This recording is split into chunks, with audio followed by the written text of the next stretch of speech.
Dear students, आज की जो लेक्चर हम स्टार्ट करने वाले हैं वह है relation between drift velocity and electric current. Okay student, अब तक हम लोगों ने क्या सीखा? ड्रिफ्ट वेलोसिटी सीख लिया और इलेक्ट्रिक करंट को सीखा। क्लियर है? ड्रिफ्ट वेलोसिटी की डेरिवेशंस को हम लोगों ने पिछले लेक्चर में सीख लिया था और इलेक्ट्रिक करंट को भी सीखा, राइट है। तो अब हम क्या करते हैं, इलेक्ट्रिक करंट और ड्रिफ्ट वेलोसिटी में क्या करेंगे, अब रिलेशन डिफाइन करेंगे और ये कोशिश करेंगे कि क्या दोनों में कोई रिलेशन है या नहीं। So let us consider a conductor of length L and uniform area of cross section capital A. यानी यहाँ पर ये समझने की कोशिश की जाएगी कि सपोज़ करते हैं कि हमने एक कंडक्टर लिया कुछ इस तरह से, जिसकी लेंथ है L और एरिया ऑफ क्रॉस सेक्शन हो गई A, राइट। तो इस हिसाब से इसका वॉल्यूम क्या होगा? वॉल्यूम हो जाएगा A इंटू L। क्लियर है? अगर इसकी लंबाई L है, इसकी लेंथ क्या L है और इसकी area of cross section A है, तो इसका टोटल वॉल्यूम क्या हो जाएगा? A into L। अब क्या होता है कि if the conductor contain small n free electron पर यूनिट वॉल्यूम, हमने पहले भी कई बार देखा है कि स्मॉल n क्या होती है? नंबर ऑफ़ इलेक्ट्रॉन पर यूनिट वॉल्यूम होती है। तो इस हिसाब से then the number of free electron in the conductor, यानी कि उसके पूरे वॉल्यूम में, कंडक्टर के पूरे वॉल्यूम में कितने इलेक्ट्रॉन्स हो जाएंगे? n into AL। अगर n क्या है? नंबर ऑफ़ फ्री इलेक्ट्रॉन पर यूनिट वॉल्यूम है। तो अगर हमें टोटल वॉल्यूम में अगर नंबर ऑफ़ फ्री इलेक्ट्रॉन्स चाहिए तो हमें क्या करना होगा? n में टोटल वॉल्यूम से क्या करेंगे? मल्टीप्लाई कर देते हैं। क्लियर है? तो इस तरह से यहाँ पर ये n into AL total number of free electron in the conductor हुआ। फिर इसके बाद से क्या स्टूडेंट, क्या करना होता है? हमें ये देखना होता है कि हमारे पास टोटल चार्ज कितना है कंडक्टर के लिए। तो हम कहते हैं कि if small e is the charge on an electron, clear है, then the total charge on all the free electron, यानी कि उस कंडक्टर में जितने भी फ्री इलेक्ट्रॉन्स हैं उनका टोटल चार्ज क्या हो जाएगा। सो टोटल चार्ज को कैसे फाइंड आउट करते हैं? हमारे पास फार्मूला होता है Q is equal to NE, याद होगा। इस फार्मूले को हम लोगों ने पहले भी सीखा है। Q इज इक्वल टू क्या होता है? NE। यहाँ पे N क्या है? Number of electrons in the conductor and E is the electronic charge, सही है। सो Q इज इक्वल टू क्या हो जाएगा? Minus N into AL total number हो गया और फिर फ्री इलेक्ट्रॉन और E इलेक्ट्रॉनिक चार्ज। इक्वेशन 1 कर लेते हैं। डेफिनेशन के अकॉर्डिंग होता है I is equal to Q by T।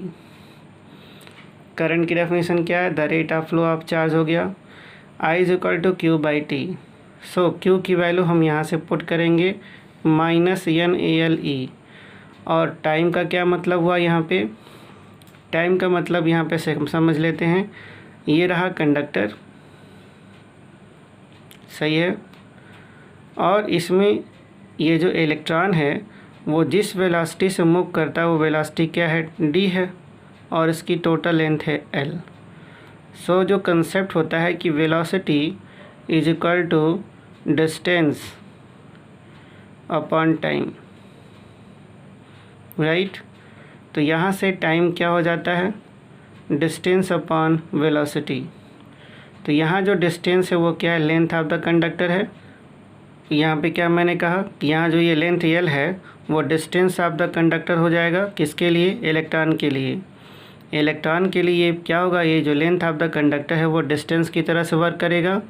सो इस हिसाब से तो क्या हो जाएगा? टाइम t इक्वल टू क्या लिख सकते हैं? L अपॉन हो जाएगा VD, सही है।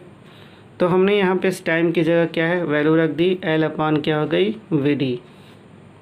ओके स्टूडेंट, सो इस हिसाब से अभी रिलेशंस को हम आगे यूज़ करते हैं। यहाँ एल से ये एल क्या होगा, कैंसिल आउट हो जाएगा, ये दोनों एल एक दूसरे को क्या करेंगे, कैंसिल आउट करेंगे। तो हमारे पास रिज़ल्ट क्या हुआ स्टूडेंट, यहाँ पे ये सी एल से ये एल क्या हो जाएगा, कैंसिल आउट हो जाएगी। तो हमारे पास जो रिज़ल्ट आता है, एक बार और समझ लेंगे मैं क्या कहना चाह रहा था, कि यहाँ पे जब इस टाइम की वैल्यू हम जब पुट करते हैं तो पुट करने के बाद से क्या होता है, ये एल इस ऊपर वाले एल को क्या कैंसिल आउट कर देगा। तो हमारे पास जो करंट की जो रिलेशन आती है वो क्या हो जाएगी, I is equal to minus n e A v d. This is the final relation.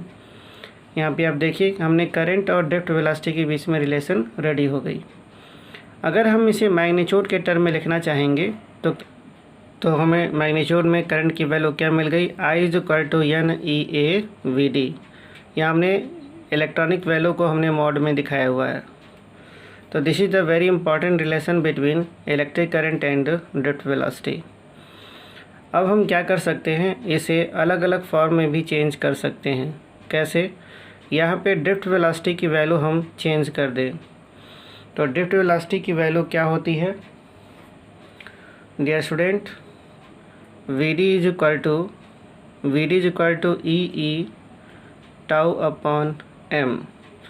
ई क्या है, electronic charge, capital E electric field, tau relaxation time, m क्या हो गया, मास ऑफ द इलेक्ट्रॉन हो गया। इस वैल्यू को जब हम यहाँ प्लेस करेंगे तो ये स्मॉल ई इस स्मॉल ई से मल्टीप्लाई होकर के क्या हो जाएगा, ई स्क्वायर। सही है। और हमारे पास जो रिलेशन आएगा वो होगा n A e square tau upon m into e. सही है। इंटरेस्टिंग पॉइंट क्या है यहाँ पे, कि अगर हम J इज इक्वल टू यानी करंट डेंसिटी की बात करें, किसकी बात करें, करंट डेंसिटी, तो I अपॉन क्या होता है, A होता है। और इस ऊपर वाले फार्मूले में यहाँ I भी है और A भी है, देख रहे हैं।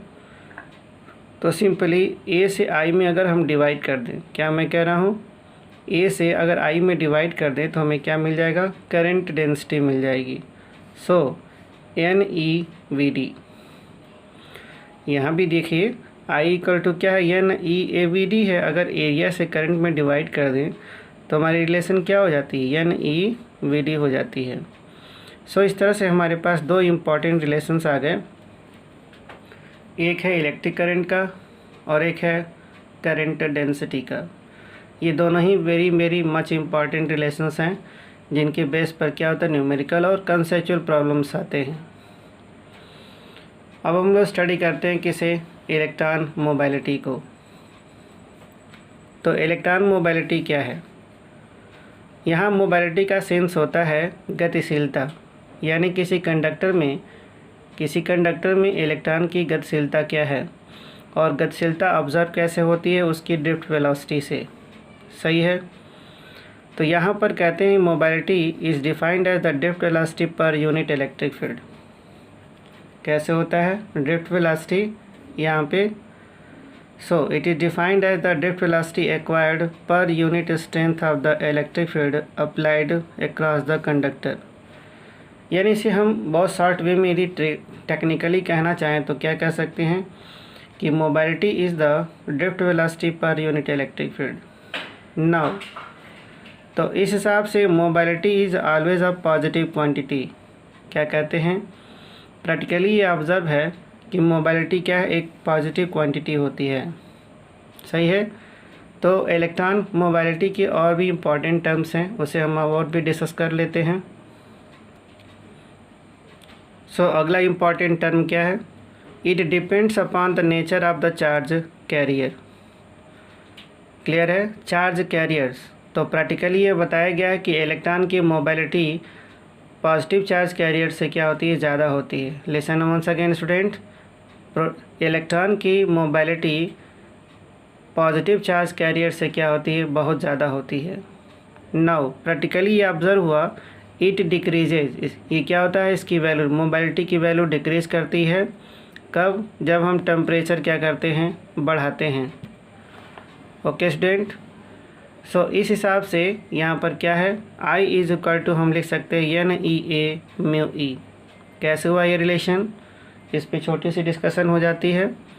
हमारे पास जो रिलेशन था वो क्या था, I is equal to I is equal to क्या था, एन ई ए वी डी था, सही है। और ड्रिफ्ट वाला ये मोबाइलिटी क्या होती है, mu is equal to v d by e होती है। तो v d is equal to हो सकता है म्यू इंटू ई हो जाएगा, सही है। वी डी की इस वैल्यू को हम यहाँ पर क्या करते हैं, प्लस कर देते हैं। सो डियर स्टूडेंट्स, हमारे पास रिलेशन आ जाता है I is equal to n e A mu e. This is the another very very important relation between current and mobility. Okay student, now SI unit is meter square per volt per second और इसकी जो practical unit है वो क्या है, centimetre square पर volt पर second. Okay student, तो उम्मीद करते हैं ये छोटा सा लेक्चर आपके समझ में आया होगा। क्लियर।